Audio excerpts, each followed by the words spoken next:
കാനഡയിൽ മലയാളികൾ ഉൾപ്പെടെയുള്ള ഇന്ത്യൻ വിദ്യാർത്ഥി സമൂഹം ആശങ്കയിലാണ്. 10 ലക്ഷം ഇന്ത്യൻ വിദ്യാർത്ഥികൾ കാനഡയിൽ നിന്ന് പുറത്താകുമെന്നാണ് ഇപ്പോൾ ലഭിക്കുന്ന വിവരം. ഭൂരിഭാഗം പേരുടെയും വർക്ക് പെർമിറ്റ് കാലാവധി കഴിഞ്ഞു. വർക്ക് വിസ കിട്ടാതെ വന്നതോടെയാണ് അവർക്ക് നാട്ടിലേക്ക് മടങ്ങേണ്ടി വരുന്നത്. പിയാ സുനിലുണ്ട് കൂടുതൽ വിവരങ്ങളുമായി. പിയാ സുനിൽ, കാനഡയിലേക്ക് വണ്ടി കയറാനിരിക്കുന്നവരെ കൂടി ആശങ്കപ്പെടുത്തുന്നതാണ് ഇപ്പോൾ പുറത്തുവരുന്ന വിവരം.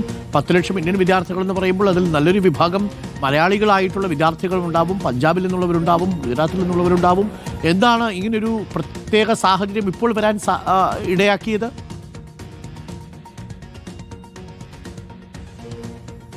അരുൺ, നമുക്കറിയാം കോവിഡ് കാലത്തിന് ശേഷമാണ് വലിയൊരു വിഭാഗം വിദ്യാർത്ഥികൾ കാനഡയിലേക്കൊക്കെ തന്നെ കുടിയേറ്റം ലക്ഷ്യം വെച്ച് പോയത്. പ്രത്യേകിച്ച് കാനഡ എന്ന് പറയുന്നത് വിദേശത്തേക്ക് കുടിയേറ്റം ലക്ഷ്യം വെച്ച് പോകുന്ന വിദ്യാർത്ഥികളുടെ പ്രധാനപ്പെട്ട ഒരു ഡെസ്റ്റിനേഷനാണ്. കാനഡ കഴിഞ്ഞാൽ UK ആണ്, പിന്നീട് ഓസ്ട്രേലിയ ആണ്. ഏതായാലും കാനഡയിലേക്ക് അങ്ങനെ പോയ വിദ്യാർത്ഥികൾക്ക് അവരുടെ പഠനകാലം കഴിഞ്ഞ് ലഭിച്ച വർക്ക് പെർമിറ്റ് കാലമുണ്ട്.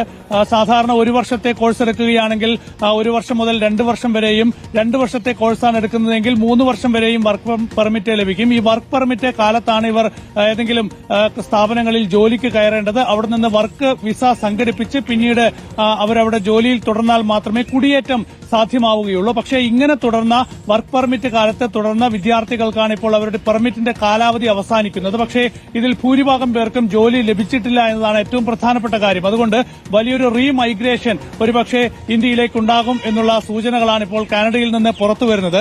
ഇപ്പോൾ കനേഡിയൻ സർക്കാരിന്റെ കണക്ക് പ്രകാരം 2025-ൽ 10,53,000 ഇന്ത്യൻ വിദ്യാർത്ഥികളുടെ വർക്ക് പെർമിറ്റാണ് കാലാവധി തീരുന്നത്.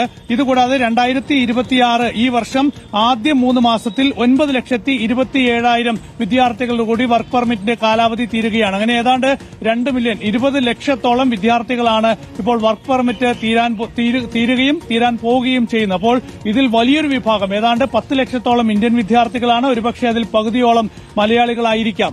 അപ്പോൾ അത്രയും വിദ്യാർത്ഥികൾക്ക് ജോലി കിട്ടാതെ വലിയ പ്രതിസന്ധിയിലാവുകയാണ്. ഇവരൊക്കെ തന്നെ ഒരുപക്ഷെ കാനഡ വിട്ട് പുറത്തേക്ക് പോകേണ്ടി വരും.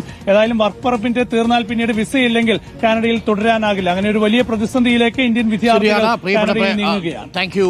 അങ്ങനെ ഒരു ആശങ്കയുണ്ട്, അത് വളരെ വലിയ ആശങ്കയുമാണ്. 10 ലക്ഷം വിദ്യാർത്ഥികളാണ് പുറത്താവുക. കാത്തിരിക്കാം എന്താണ് സംഭവിക്കുകയെന്ന്.